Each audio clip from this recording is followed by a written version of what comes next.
ਫਰਜ਼ੀ ਵੀਜ਼ਾ ਕਾਂਡ ਤੋਂ ਸੁਣਦੇ ਹਾਂ ਵੀ ਇਸ ਕਾਂਡ ਦੇ ਵਿੱਚ ਹੁਣ ਕਈ ਗ੍ਰਿਫਤਾਰੀਆਂ ਹੋਈਆਂ ਨੇ ਜੀ।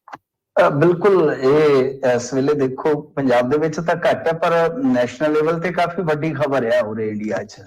ਕਿਉਂਕਿ ਹੋਇਆ ਕੀ ਸੀਗਾ ਕਿ ਕੁਛ ਮਾਮਲੇ ਇਸ ਤਰ੍ਹਾਂ ਦੇ ਨਿਕਲੇ, ਖਾਸ ਤੌਰ ਤੇ ਗੁਰਦਾਸਪੁਰ ਤੇ ਪਟਿਆਲੇ ਤੋਂ, ਕਿ ਜਿੱਥੇ ਵੀਜ਼ੇ ਲਵਾਏ ਗਏ ਸਨ ਫਰਾਂਸ ਦੇ, ਤਾਂ ਜਦੋਂ ਉਹ ਉੱਥੋਂ ਹਵਾਈ ਅੱਡੇ ਤੋਂ ਚੜ੍ਹਨ ਲੱਗੇ ਤਾਂ ਉੱਥੇ ਉਹਨਾਂ ਨੂੰ ਰੋਕ ਲਿਆ ਗਿਆ, ਫਿਰ ਹਿਰਾਸਤ ਦੇ ਵਿੱਚ ਲੈ ਲਿਆ ਗਿਆ। ਗਾਂ ਕੀ ਬਣਿਆ ਉਹ ਤਾਂ ਪਤਾ ਨਹੀਂ ਹੈ ਕਿ ਉਹਨਾਂ ਨੂੰ ਛੱਡ ਦਿੱਤਾ ਗਿਆ ਜਾਂ ਹਾਲੇ ਵੀ ਉਹ ਹਿਰਾਸਤ ਦੇ ਵਿੱਚ ਨੇ।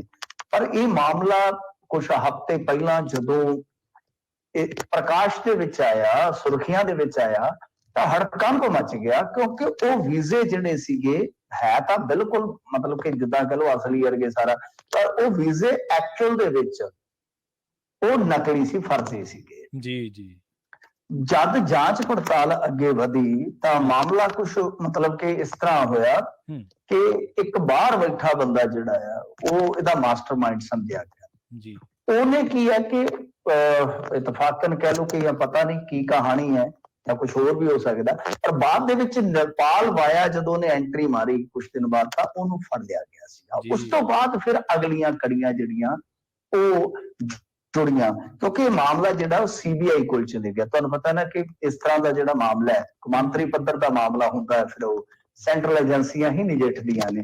ਤਾਂ ਜਦੋਂ CBI ਨੇ ਜਾਂਚ ਕੀਤੀ ਆ ਤਾਂ ਹੁਣ ਅੱਗੇ ਗਾਂ ਮਤਲਬ ਕਿ ਹੋਰ ਵੀ ਕਹਾਣੀ ਤੁਰਦੀ ਨਜ਼ਰ ਆਉਂਦੀ ਹੈ ਕਿ ਦਿੱਲੀ, ਪਟਿਆਲਾ, ਗੁਰਦਾਸਪੁਰ, ਜੰਮੂ ਕਈ ਥਾਈਂ ਛਾਪੇ ਪੈ ਰਹੇ ਨੇ ਜੀ। ਤਾਂ ਸਮਝਿਆ ਜਾ ਰਿਹਾ ਵਾ ਕਿ ਜੋ ਫਰਾਂਸ ਦਾ ਦੂਤ ਘਰ ਹੈ ਇੱਥੇ, ਜੋ ਉਹਨਾਂ ਦੀ ਜਿਵੇਂ ਆਪਾਂ ਪੰਜਾਬੀ 'ਚ ਕਹਿ ਲੈਂਦੇ ਹਾਂ ਅੰਬੈਸੀ ਕਹਿ ਲਓ, ਤਾਂ ਜਿਹੜੀ ਇੱਥੇ ਹੈ ਉਹਦੇ ਵਿੱਚ ਕੰਮ ਕਰਦੇ 2 ਉਹਨਾਂ ਦੇ ਅਧਿਕਾਰੀ ਵੀ ਸ਼ਾਮਲ ਆ।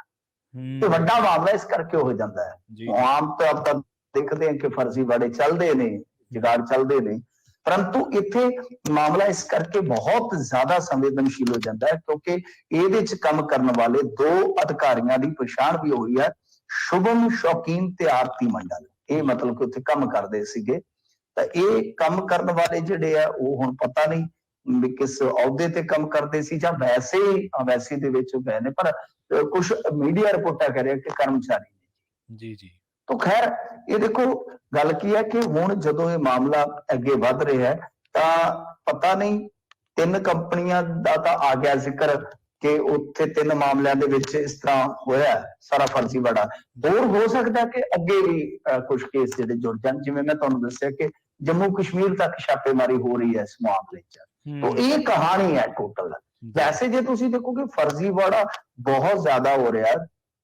ਬੀਤੇ ਦਿਨੀ ਕੀ ਹੋਇਆ ਕਿ ਇੱਧਰ ਪਠਾਨਕੋਟ ਵਾਲੀ ਸਾਈਡ ਇੱਕ ਕਾਲਜ ਦੇ ਵਿੱਚ 2 ਬੰਦੇ ਯਾਨੀ 2 ਸਟੂਡੈਂਟ ਬੱਚੇ ਕਹਿ ਲਓ, ਉਹ ਉੱਥੇ ਜਾਂਦੇ ਨੇ ਤੇ ਜਿਹੜਾ ਹੁੰਦਾ ਨਾ ਲੈਟਰ ਆਫ ਰეკਮੈਂਡੇਸ਼ਨ ਉਹ ਲੈਣ ਗਏ ਕਾਲਜ ਤੋਂ ਜੀ ਜੀ। ਜਦੋਂ ਕਾਲਜ ਤੋਂ ਲੈਣ ਗਏ ਤਾਂ ਜਿਹੜਾ ਉਹ ਕਲਰਕ ਸੀ ਜਾਂ ਜੋ ਵੀ ਭਾਈ ਸਾਹਿਬ ਉੱਥੇ ਕੰਮ ਕਰਦਾ ਸੀ ਚੇਅਰ ਤੇ, ਜਦ ਉਹਨੇ ਉਹ ਮਾਰਕ ਸ਼ੀਟਾਂ, ਸਰਟੀਫਿਕੇਟ, ਡਿਗਰੀ ਤੇ ਆਦਿਕ ਦੇਖੇ ਤਾਂ ਉਹਦਾ ਸਿਰ ਚਕਰਾ ਗਿਆ ਕਿ ਉਸੇ ਹੀ ਕਾਲਜ ਦੇ ਸਾਰੇ ਦਸਤਾਵੇਜ਼ ਨੇ ਪਰ ਉਹਦੇ ਤੋਂ ਜਾਰੀ ਨਹੀਂ ਹੋਏ। ਅੱਛਾ ਜੀ ਜੀ। ਉਹਦਾ ਸਿਰ ਚਕਰਾ ਗਿਆ। ਉਹਨੇ ਜਦੋਂ ਫਿਰ ਮੁੰਡਿਆਂ ਨੂੰ ਪੁੱਛਿਆ ਕਿ ਹਾਂ ਭਾਈ ਤੁਸੀਂ ਇੱਥੇ ਪੜ੍ਹੇ ਹੋ, ਕੀ ਹਿਸਾਬ ਕਿਤਾਬ ਆ, ਕੀ ਗੱਲਬਾਤ ਹੈ, ਮਤਲਬ ਕਿ ਰੌਲਾ ਪੈ ਗਿਆ। ਉਹਨੇ ਸਾਰੇ ਡਾਕੂਮੈਂਟ ਰੱਖ ਕੇ ਉੱਥੇ ਉਹਨਾਂ ਨੇ ਮਤਲਬ ਕਿ ਦੋਨੇ ਮੁੰਡੇ ਠੱਲ ਲਏ। ਮੁੰਡੇ ਉਲਟਾ ਗਲ ਪੈ ਗਏ ਜੀ। ਕਾਲਜ ਦੇ ਜਿਹੜੇ ਪ੍ਰਬੰਧਕ ਸੀ ਉਹਨਾਂ ਦੇ, ਉਹਨਾਂ ਆਖਿਆ ਕਿ ਅਸੀਂ ਪੈਸੇ ਦਿੱਤੇ ਨੇ ਫਲਾਂ ਏਜੰਟ ਨੂੰ, ਤੁਸੀਂ ਕਿਵੇਂ ਰੋਕ ਸਕਦੇ ਹੋ ਸਾਡਾ ਲੈਟਰ ਜੀ ਜੀ ਜੀ। ਤੇ ਕਮਾਲ ਦੀ ਗੱਲ ਹੋਈ ਕਿ ਜਦ ਛਾਪਾ ਪਿਆ ਉਹਨੂੰ ਤਾਂ ਫੜ ਲਿਆ ਪੁਲਿਸ ਵਾਲਿਆਂ ਨੇ, ਉੱਥੇ ਜਿਹੜੇ ਦੋਵੇਂ ਸੀ ਬਾਹਰ ਜਾਂਦੇ ਜਾਂਦੇ ਅੰਦਰ ਚਲੇ ਗਏ। ਤੇ ਜਿਹੜੇ ਉਹ ਮਤਲਬ ਕਿ ਛਾਪੇ ਮਾਰ ਕੇ ਉੱਥੇ ਜਦੋਂ ਉਹਨਾਂ ਨੇ ਜਿਹੜੇ ਕਾਗਜ਼ਾਤ ਸੀਗੇ ਉਹ ਖੰਗਾਲੇ ਜਾ ਕੇ ਦਫ਼ਤਰ ਦੇ ਵਿੱਚ, ਉੱਥੇ ਕੀ ਹੈ ਕਿ ਹਿਸਾਬ ਲਾ ਲਓ ਕਿ ਦਫ਼ਤਰ ਚੱਲ ਰਿਹਾ ਹੈ। ਇੱਕ ਕੁੜੀ ਵਿਚਾਰੀ, ਉਹ ਵੀ B.Ed ਕੀਤੀ ਹੋਈ ਆ ਕੁੜੀ ਨੇ, ਉਹ ਕਹਿੰਦੀ ਮੈਨੂੰ ਤਾਂ 2 ਮਹੀਨੇ ਪਹਿਲਾਂ ਜੌਬ ਮਿਲੀ, ਉਹਨੂੰ ਹਿਰਾਸਤ 'ਚ ਲਿਆ, ਸ਼ਾਮ ਨੂੰ ਅਦਾਲਤ ਨੇ ਜ਼ਮਾਨਤ ਦਿੱਤੀ। ਉਹ ਕਹਿੰਦੀ ਮੈਂ ਤਾਂ ਅਣਜਾਣ, ਮੈਂ ਤਾਂ ਜੌਬਲੈਸ ਸੀਗੀ, ਜਦ ਕਿ ਉਹ ਵੀ ਸਾਰਾ ਫਰਜ਼ੀਵਾੜਾ ਇੱਕ ਆਸਟ੍ਰੇਲੀਆ ਬੈਠਾ ਬੰਦਾ ਚਲਾ ਰਿਹਾ ਸੀ ਹਿਸਾਬ ਲਾ। ਉਹ ਅੱਛਾ। ਉਹ ਇਸ ਕਰਕੇ ਇਹ ਬੜੇ ਮਾਮਲੇ ਜਿਹੜੇ ਇੱਥੇ ਵਧੇ ਪਏ ਨੇ। ਤਾਂ ਇਹ ਜਿਹੜਾ ਫਰਜ਼ੀ ਵੀਜ਼ਾ ਸਕੈਮ ਆ, ਇਹਦੇ ਤਾਰ ਵੀ ਪੰਜਾਬ ਨਾਲ ਜੁੜੇ ਆ, ਪਰ ਜਿਵੇਂ ਮੈਂ ਕਿਹਾ ਕਿ ਦਿੱਲੀ ਤੋਂ ਲੈ ਕੇ ਜੰਮੂ ਤੱਕ ਛਾਪੇ ਵੱਜ ਰਹੇ ਨੇ।